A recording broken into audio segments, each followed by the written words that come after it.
El juicio contra John Cavendish por el asesinato de su madrastra se celebró 2 meses después. Poco tengo que decir de las semanas que precedieron al juicio, solo que Mary Cavendish despertó toda mi admiración y simpatía. Se puso apasionadamente de parte de su marido, rechazando la idea de su culpabilidad, y luchó por él con uñas y dientes. Le manifesté a Poirot mi admiración y asintió, pensativo. Sí, es una de esas mujeres que se crecen en la adversidad. Entonces sale a relucir lo más dulce y auténtico que hay en ellas. Su orgullo y sus celos han... ¿Celos? Indagué. Sí, ¿no se ha dado cuenta usted de que es una mujer extraordinariamente celosa? Como le iba diciendo, ha dejado a un lado su orgullo y sus celos. Solo piensa en su marido y en el terrible peligro que le amenaza. Hablaba con mucho sentimiento y le miré gravemente, recordando la tarde en que había estado dudando entre hablar o no. Conociendo su debilidad por la felicidad de una mujer, me alegré de que no tuviera que decidir. Aún ahora, dije, casi no puedo creerlo. Ya ve usted, hasta el último minuto creí que había sido Lawrence. Poirot hizo una mueca. Sabía que usted lo creía. Pero John, mi viejo amigo John, todo asesino es posiblemente el viejo amigo de alguien, observó Poirot filosóficamente. No puede usted mezclar los sentimientos y la razón. Debería usted haberme insinuado algo. Quizá, mon ami, y no lo hice, precisamente porque era su viejo amigo John. Me quedé confundido, recordando con cuánto afán le había transmitido a John lo que yo creía era la opinión de Poirot con respecto a Bernstein. Por cierto, el doctor había sido liberado del cargo contra él.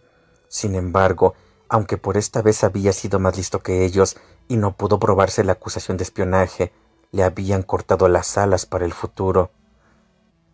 Le pregunté a Poirot si creía que John sería condenado. Con gran sorpresa por mi parte, me contestó que, por el contrario, era sumamente probable que lo absolvieran. Pero Poirot, protesté. Amigo mío, ¿no le he dicho siempre que no tengo pruebas? Una cosa es saber que un hombre es culpable y otra, completamente distinta, es probarlo. Y en este caso hay muy pocas pruebas. Ese es el problema. Yo, Hércules Poirot, lo sé todo, pero me falta el último eslabón de la cadena, y a menos que encuentre ese eslabón perdido... Movió la cabeza, pensativo. ¿Cuándo empezó usted a sospechar de John Cavendish? Pregunté. ¿Usted no sospechó nada? Desde luego que no. Ni siquiera después de las palabras que usted oyó entre la señora Cavendish y su madre política y la falta de sinceridad de la primera pesquisa. No. Cuando Alfred Inglethorpe negó tan insistentemente que hubiera peleado con su esposa, ¿no ató usted cabos y pensó que, si no había sido él, tenían que haber sido Lawrence o John? Pero, si hubiera sido Lawrence, la conducta de Mary Cavendish hubiera sido inexplicable. Si por el contrario se trataba de John, todo quedaba explicado con sencillez. Así que fue John el que disputó con su madre aquella tarde, exclamé, haciéndose de pronto la luz en mi cerebro. Exactamente. ¿Y lo ha sabido usted todo el tiempo? Desde luego, solo de este modo podía explicarse la conducta de la señora Cavendish. Y sin embargo, ¿dice usted que fácilmente puede ser absuelto? Poirot se encogió de hombros. Claro que lo digo. En la sesión ante el tribunal de la policía oiremos el caso para el encausamiento, pero probablemente sus procuradores le aconsejarán que reserve su defensa. Ya lo veremos en la causa. Ah, por cierto, tengo que hacerle una advertencia. Yo no debo aparecer en este asunto. ¿Qué? No, oficialmente no tengo que nada ver con todo esto. Hasta que encuentre ese eslabón que falta en la cadena, tengo que quedarme entre bastidores. La señora Cavendish debe creer que estoy trabajando en favor de su marido, no en contra de él. Me parece muy sucio su juego, protesté. De ningún modo. Tenemos que vérnoslas con un hombre muy inteligente y sin escrúpulos, y debemos usar todos los medios que estén a nuestro alcance, o se nos escapará de entre las manos. Por eso he tenido cuidado de permanecer en segundo término. Japp ha hecho todos los descubrimientos, y toda la gloria será para él. Si me llaman a prestar declaración, se sonrió abiertamente. Probablemente será como testigo de la defensa. Apenas podía dar crédito a lo que oía. Está completamente en regla, continuó Poirot. Por extraño que parezca, mi declaración puede destruir uno de los puntos de apoyo de la acusación. ¿Cuál? El que se refiere a la destrucción del testamento. John Cavendish no destruyó el testamento. Poirot resultó ser un verdadero profeta. No entraré en los detalles de la sesión ante el tribunal de la policía porque implicaría muchas repeticiones tediosas. Solo diré simplemente que John Cavendish reservó su defensa y fue debidamente condenado a juicio. Septiembre nos encontró a todos en Londres. Mary tomó una casa en Kensington y Poirot fue incluido en la familia. A mí me dieron un puesto en el Ministerio de la Guerra, de modo que pude verlos con mucha frecuencia. Según iban pasando las semanas, Poirot estaba cada vez más nervioso. Seguía sin encontrar aquel último eslabón del que había hablado.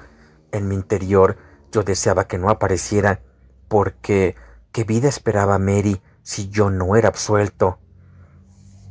El 15 de septiembre, John Cavendish apareció en el banquillo de Old Bailey, acusado del asesinato premeditado de Emily Agnes Inglethorpe, declarándose no culpable. Se encargaba de la defensa Sir Ernest Heavywater. El fiscal, el señor Phillips, inició la sesión.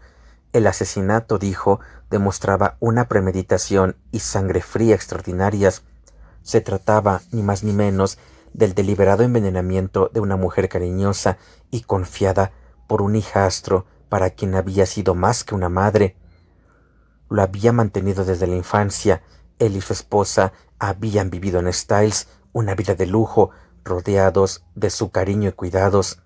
Había sido para ellos una bienhechora, cariñosa y espléndida. Propuso llamar a testigos que demostrarían que el acusado, disoluto y manirroto, no sabía qué hacer para conseguir dinero y sostenía relaciones amorosas con una tal señora Raikes, esposa de un granjero de la vecindad. Habiendo llegado esto a oídos de su madrastra, le afió su conducta en la tarde anterior a su muerte, y a continuación se desarrolló entre ellos una disputa, parte de la cual fue oída. El día anterior, el acusado había comprado estricnina en la farmacia del pueblo, llevando un disfraz por medio del cual pensaba echar la responsabilidad del crimen sobre otro hombre, esto es, sobre el marido de la señora Inglethorpe. El señor Inglethorpe pudo presentar una coartada incuestionable. En la tarde del 17 de junio, continuó diciendo el fiscal, inmediatamente después de la pelea con su hijo, la señora Inglethorpe redactó un nuevo testamento. Este testamento fue encontrado destruido en la chimenea del cuarto de la finada, pero se habían hallado pruebas que demostraban que en él constituían heredero a su esposo. La muerta ya había hecho un testamento en su favor antes de su matrimonio, pero el señor Phillips levantó el índice significativamente. El acusado no conocía este hecho. El motivo que habría inducido a la finada a redactar un nuevo testamento, estando en vigor el anterior, no podía saberlo el señor Phillips. Era una señora anciana y posiblemente había olvidado la existencia del otro testamento, o, lo cual le parecía a él más probable, podía haber creído que su matrimonio lo había anulado, ya que había habido una conversación a tal respecto. Las señoras no suelen estar muy versadas en cosas de leyes.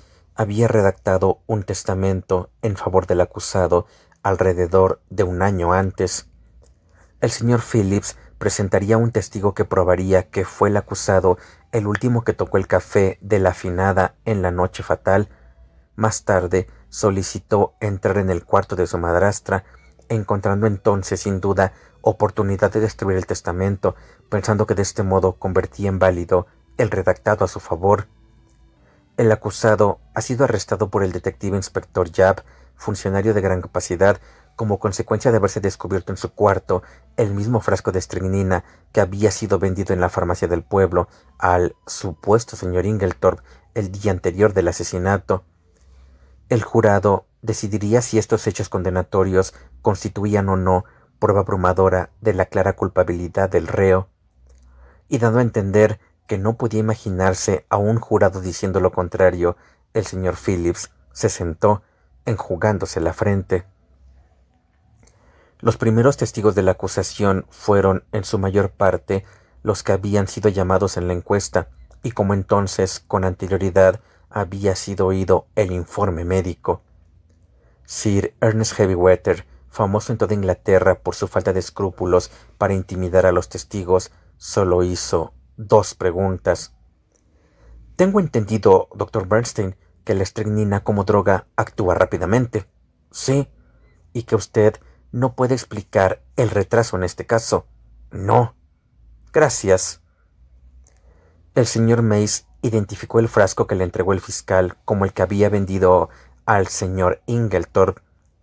Al ser presionado por Sir Ernest, admitió que conocía solo de vista al señor Inglethorpe, nunca había hablado con él. El testigo no fue interrogado por la parte contraria. Fue llamado Alfred Inglethorpe, quien negó haber comprado el veneno, negó asimismo haber disputado con su esposa. Varios testigos afirmaron la veracidad de estas declaraciones. Los jardineros declararon que habían firmado como testigos del testamento, y entonces fue llamada Dorcas. Dorcas, fiel a su señorito, negó enérgicamente la posibilidad de que la voz que ella había oído fuera de John, y declarara resueltamente, contra toda razón, que era el señor Inglethorpe quien había estado en el boudoir con su señora. En el banquillo, el acusado sonrió anhelante. Demasiado bien sabía él que el animoso desafío de la vieja sirvienta no servía de nada, ya que la defensa no tenía intención de negar este punto.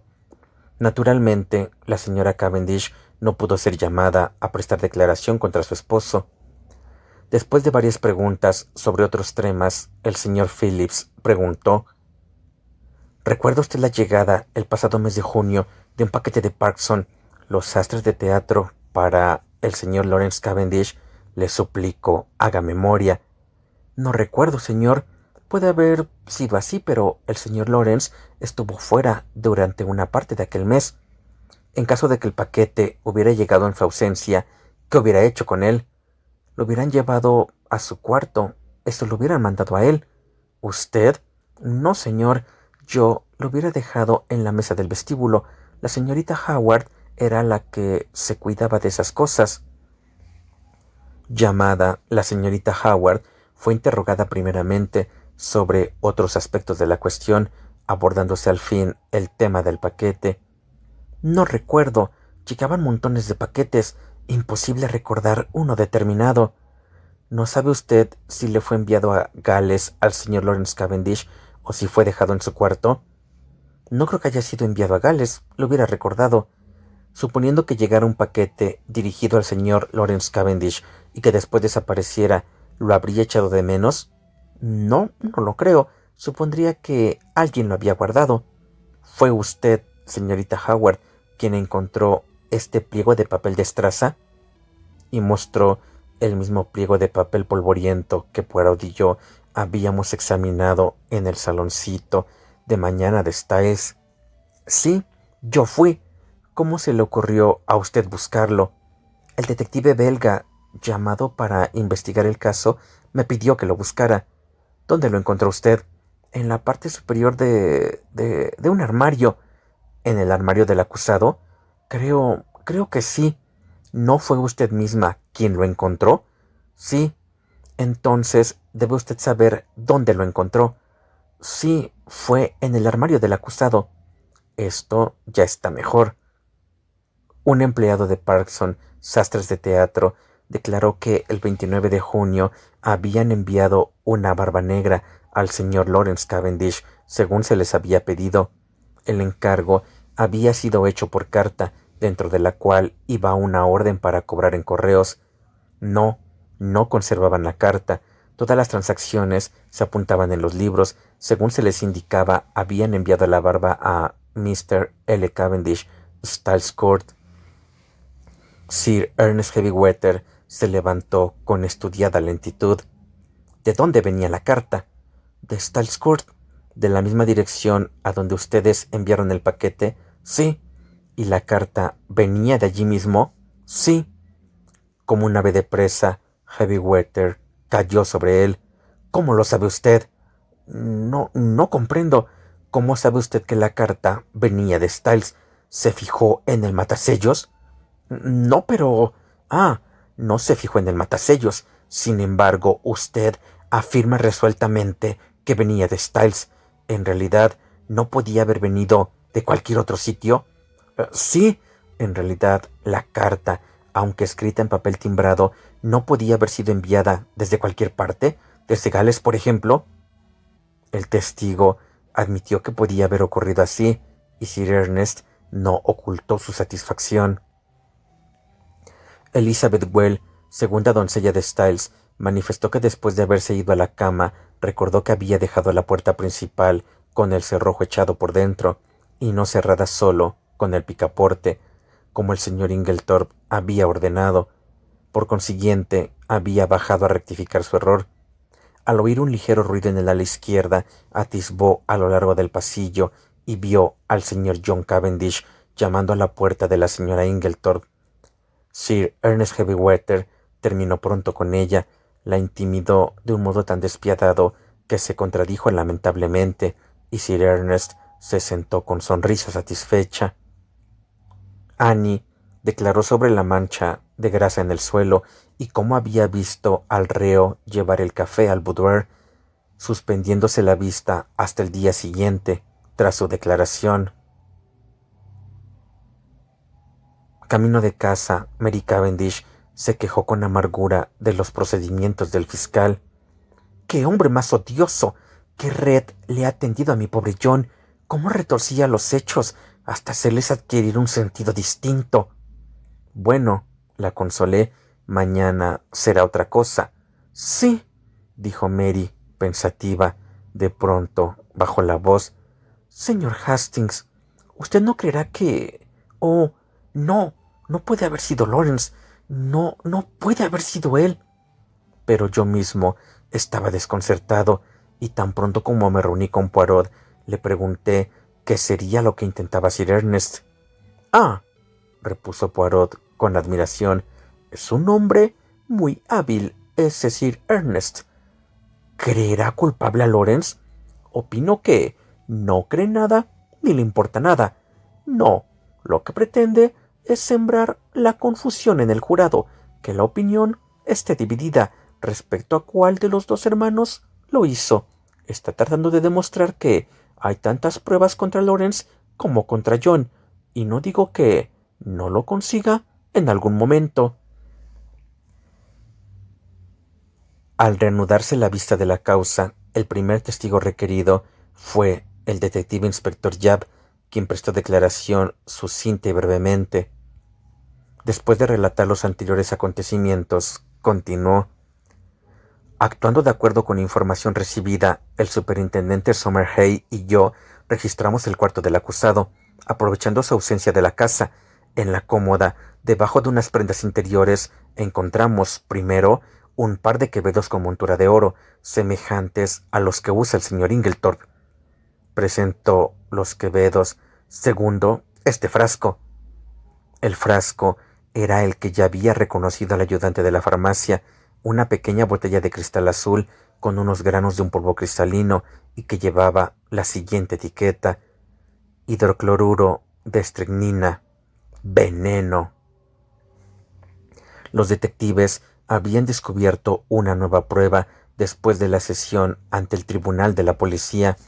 Se trataba de un largo trozo de papel secante, casi nuevo, encontrado en el talonario de cheques de la señora Inglethorpe y que, leído por medio de un espejo, decía claramente: de lo que posea al morir se lo dejo a mi amado esposo, Alfred Ing.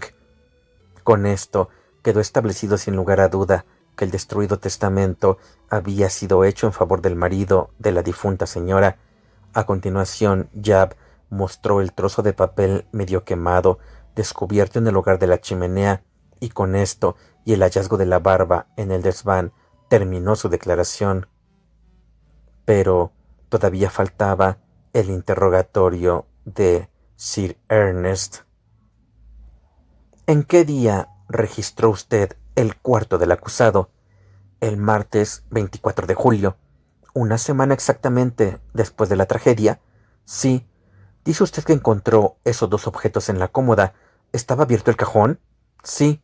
¿No le parece a usted extraño que un hombre que ha cometido un crimen guarde las pruebas de él en un cajón abierto, donde cualquiera puede encontrarlas a poco que se busque? Pudo haberlas escondido allí, precipitadamente, pero acaba usted de decir que había transcurrido toda una semana desde el asesinato. Habría tenido tiempo suficiente para sacarlas allí y destruirlas. Quizá, nada de quizá, tendría o no tendría tiempo suficiente para sacar de allí esos objetos y destruirlos. Sí, las prendas interiores bajo las que estaban escondidos los objetos eran ligeras o gruesas, más bien gruesas. En otras palabras, se trataba de prendas de invierno.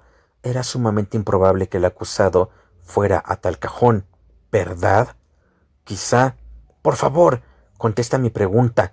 ¿Era probable que el acusado, en la semana más calurosa de un Caligino soberano, fuera al cajón donde guardaba ropa interior de invierno? ¿Sí o no? No.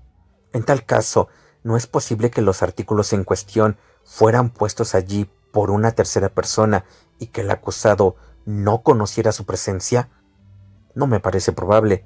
¿Pero es posible? Sí, eso es todo. Continuaron las declaraciones. Se declararon las dificultades pecuniarias en las que se encontraba el acusado a fines de julio, así como su enredo con la señora Rikes. Pobre Mary, qué amargo debió resultar a su gran orgullo el oír esto. Evelyn Howard había adivinado los hechos, aunque su animadversión contra Alfred Inglethorpe le había hecho concluir, llevada por ese odio incomprensible, a que era éste el comprometido. A continuación subió Lawrence Cavendish al estrado de los testigos. En voz baja, contestando a las preguntas del señor Phillips, negó haber encargado algo a la casa Parkson en junio. En realidad, el 29 de junio estaba en Gales, pasando una temporada. Inmediatamente, la barbilla de Sir Ernest se adelantó belicosamente. ¿Niega usted haber encargado a Parkson una barba negra el día 29 de junio? Lo niego.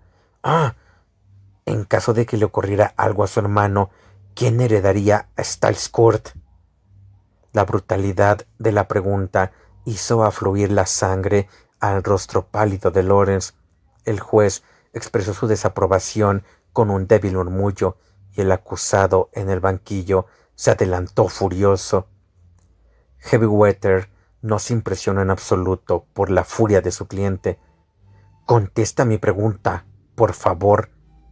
Me figuro, dijo Lawrence serenamente, que lo heredaría yo. ¿Quién quiere decir usted con eso de me figuro? Su hermano no tiene hijos. ¿Heredaría usted sí o no? Sí. Ah, eso está mejor, dijo Heavywater con alegría salvaje. Y heredaría usted también una buena cantidad de dinero, ¿no es así? Realmente, Sir Ernest, protestó el juez, esas preguntas son improcedentes. Habiendo lanzado ya la insinuación, Sir Ernest se inclinó ante el juez y continuó. El martes 17 de julio visitó usted, según creo, con un individuo de Styles Court el dispensario del Hospital de la Cruz Roja de Tadminster, ¿no es cierto? Sí. Cuando se quedó usted solo por unos segundos, ¿abrió usted el armario de los venenos y examinó una de las botellas? Puede ser que sí. ¿Debo entender que lo hizo usted? Sí.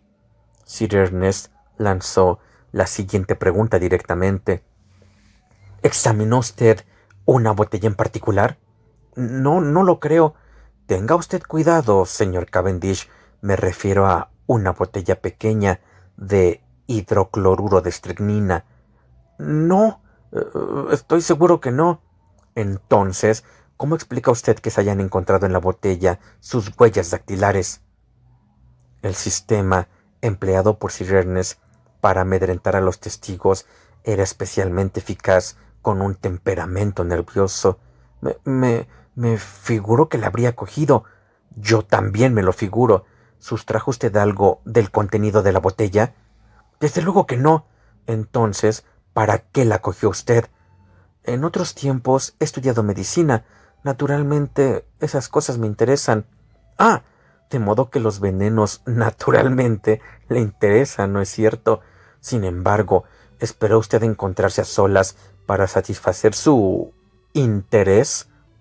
Eso fue pura casualidad. Si hubieran estado allí los demás, hubiera hecho exactamente lo mismo.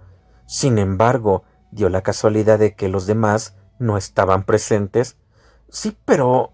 De hecho, durante toda la tarde usted estuvo a solas durante un par de minutos y dio la casualidad, estoy diciendo la casualidad, de que en esos 2 minutos usted se entregó a su natural interés por el hidrocloruro de estricnina. Bueno, con semblante expresivo y satisfecho, Sir Ernest observó. No tengo nada más que preguntarle, señor Cavendish. El interrogatorio había causado gran excitación en la sala. Las cabezas de muchas de las elegantes señoras presentes se hallaban muy juntas, y sus cuchicheos se hicieron tan ruidosos que el juez amenazó indignado con desalojar la sala si no se hacía silencio inmediatamente. No hubo mucho más que declarar. Los peritos en caligrafía fueron llamados para que opinasen sobre la firma de Alfred Inglethorpe en el libro de registros de la farmacia. Declararon todos con unanimidad que no era la escritura de Inglethorpe y dijeron que, según su punto de vista, podía ser la del acusado desfigurada. Interrogados por la parte contraria, admitieron que podía ser la del acusado hábilmente falsificada. El discurso de Sir Ernest al iniciar la defensa no fue largo, pero estaba respaldado por la fuerza de su enérgica personalidad. Nunca, dijo, en el transcurso de su larga experiencia, se había encontrado con una acusación de asesinato basada en pruebas tan poco convincentes. No solo se trataba de pruebas de indicios, sino que la mayor parte de ellas no estaban ni siquiera probadas. Que los señores del jurado recordaran toda la declaración oída y la examinaran imparcialmente. La estricnina había sido encontrada en un cajón del cuarto del acusado. El cajón no estaba cerrado, como había señalado él con anterioridad, y alegó que no podía probarse que hubiera sido el acusado el que había escondido allí el veneno. De hecho, se trataba de una tentativa ruin y malvada por parte de una tercera persona de hacer recaer el crimen sobre el acusado. La acusación había sido incapaz de mostrar la más insignificante prueba en apoyo de su pretensión de que no fue el acusado quien encargó la barba negra a Casa Parkson. La discusión que se cruzó entre el acusado y su madrastra había sido abiertamente admitida, pero tanto esa discusión como sus apuros económicos habían sido exagerados groseramente. Su docto amigo, Sir Ernest, inclinó la cabeza con descuido hacia el señor Phillips. Había manifestado que, de ser inocente, el acusado habría explicado en la encuesta que él, y no el señor Inglethorpe, había disputado con la finada. Creía que los hechos habían sido tergiversados, pero lo que en realidad había ocurrido era lo siguiente. Al volver el acusado a su casa el martes por la tarde, supo por fuente autorizada que se había producido una violenta disputa entre el señor y la señora Inglethorpe. El acusado no había sospechado ni remotamente que su voz hubiera sido confundida con la del señor Inglethorpe. Como es natural, sacaría la conclusión de que su madrastra había reñido con dos personas la misma tarde. La acusación había asegurado que el lunes 16 de julio el acusado había entrado en la farmacia del pueblo, caracterizado como el señor Inglethorpe. El acusado, por el contrario, se hallaba en aquel momento en un apartado lugar llamado Marston's Spinney, a donde había acudido citado por una nota anónima escrita en términos de chantaje, y en la que se amenazaba con revelar a su esposa cierto asunto, a menos que siguiera sus instrucciones. Por consiguiente, el acusado había acudido al lugar de la cita y después de esperar en vano durante media hora, había regresado a su casa. Desgraciadamente, ni a la ida ni a la vuelta encontró a nadie que pudiera dar fe de su historia, pero por fortuna conservaba la nota que sería presentada como prueba. En cuanto a la destrucción del testamento, el acusado había practicado anteriormente en el foro y sabía perfectamente que el testamento hecho en su favor el año anterior quedaba automáticamente anulado con el nuevo matrimonio de su madrastra. Presentaría pruebas que demostrarían quién fue la persona que realmente destruyó el testamento, y era posible que con ello el proceso adquiriera un aspecto totalmente distinto.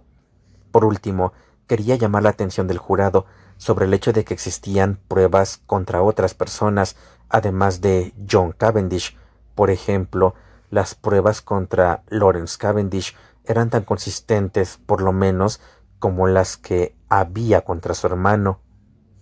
Ahora llamaría al acusado. El acusado se mantuvo en actitud digna en la tribuna de los testigos. Llevado con habilidad por Sir Ernest, su declaración fue clara y verosímil.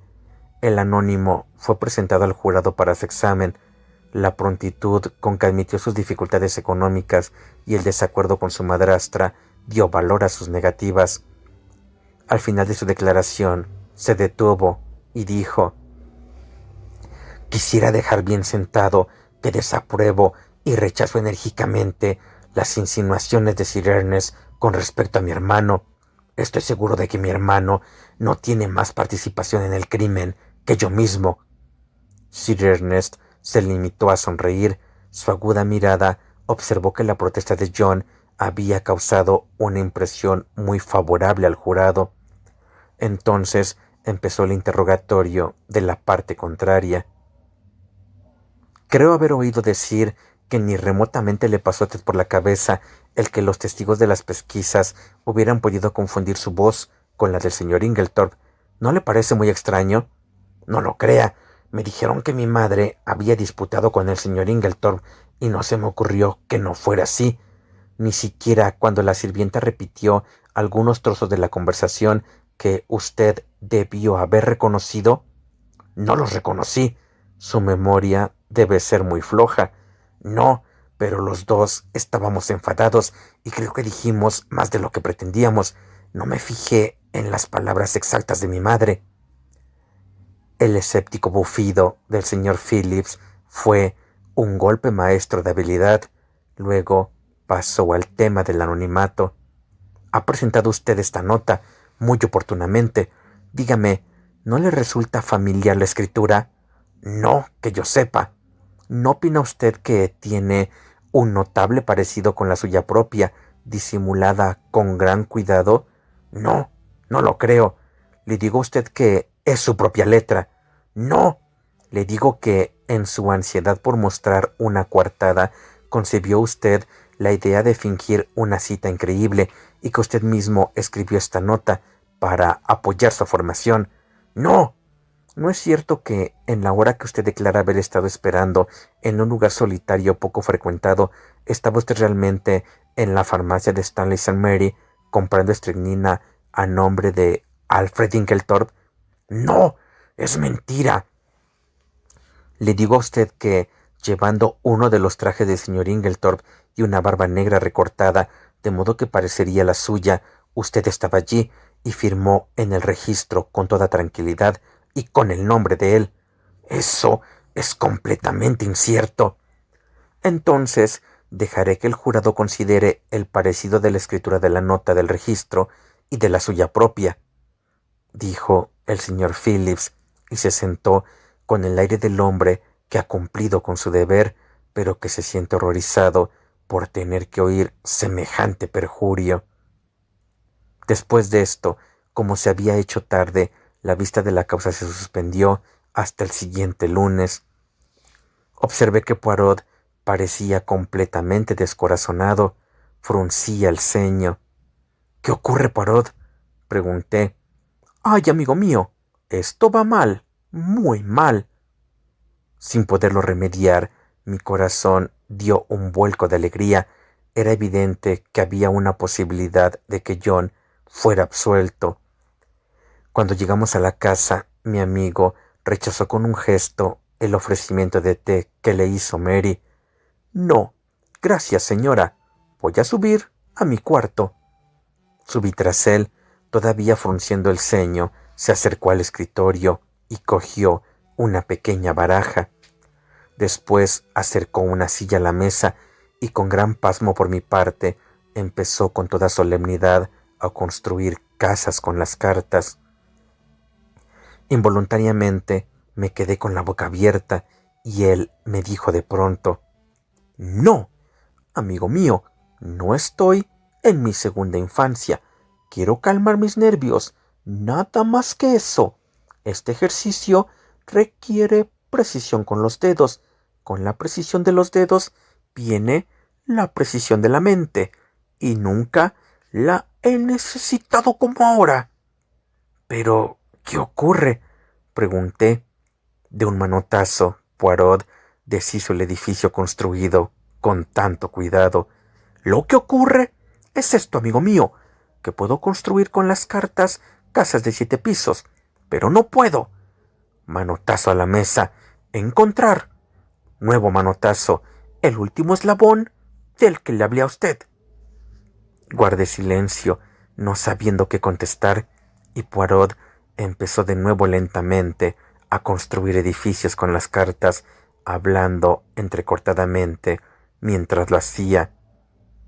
Se hace así, colocando una carta sobre la otra con precisión matemática.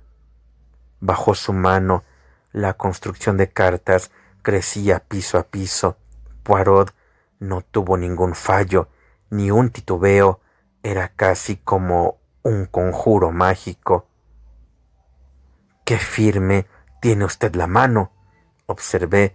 Creo que solo una vez le he visto temblar. —Estaría furioso, sin duda alguna —dijo Poirot plácidamente. —Así, endiabladamente furioso. ¿No lo recuerda? Fue cuando descubrió usted que había sido forzada la cerradura de la caja de documentos de la señora Inglethorpe. Se quedó usted en pie, junto a la repisa de la chimenea, jugando con las cosas como acostumbra, y sus manos temblaban como hojas. Creo que... Pero me callé repentinamente, porque Poirot, lanzando un grito ronco e inarticulado, redujo a la nada la obra maestra construida con la baraja y, cubriéndose los ojos con las manos, se balanceaba hacia adelante y hacia atrás como si sufriera una agonía espantosa. —¡Por Dios, Poirot! —grité—, ¿qué ocurre? ¿Está usted enfermo? —No, no —balbuceó—, es que tengo una idea. —Ah, bueno —exclamé reconfortado—, ¿una de sus pequeñas ideas? —Ah, ma foi, no —replicó Poirot—, la de ahora es una idea gigantesca, maravillosa, y es usted, amigo mío, quien me la ha dado. De pronto me estrechó entre sus brazos, besándome calurosamente en las mejillas, y antes de que me hubiera recobrado de mi asombro, salió disparado de la habitación.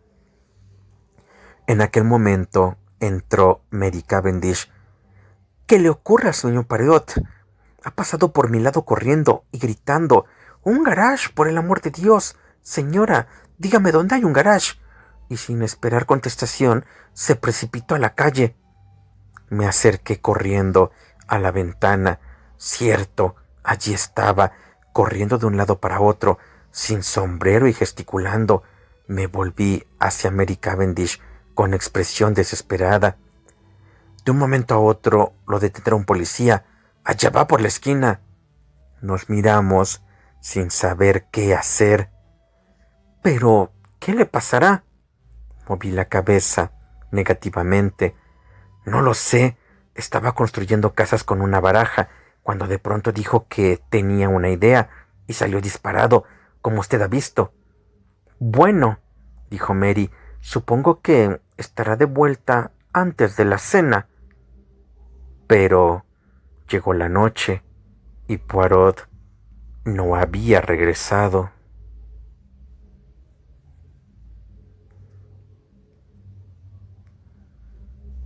Capítulo 11.